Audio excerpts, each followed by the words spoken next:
ব্যক্তিত্বকে সুন্দর রাখার ২০টি টিপস। আগে সালাম দিন। হাসি মুখে কথা বলুন।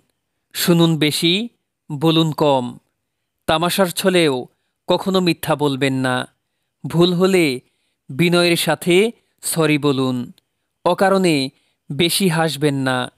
ধীরে ধীরে বুঝিয়ে কথা বলুন। আগে অন্যের কথা শুনুন, তারপর নিজে বলুন। কোনো বিষয়ে অধিক তর্কে জড়াবেন না। কারো কাছে নিজেকে বড় প্রমাণের চেষ্টা করবেন না। রাগ নিয়ন্ত্রণে রাখুন। কেউ ভুল করলে ক্ষমা করুন। ছোট বড় সবাইকে সম্মান করুন। কথা দিয়ে কথা রাখার চেষ্টা করুন। পোশাকে পরিচ্ছন্নতা বজায় রাখুন। পারলে খাওয়ান, জোর করে খাবেন না। খাবার সামনে এলে আগে অন্যকে দিন।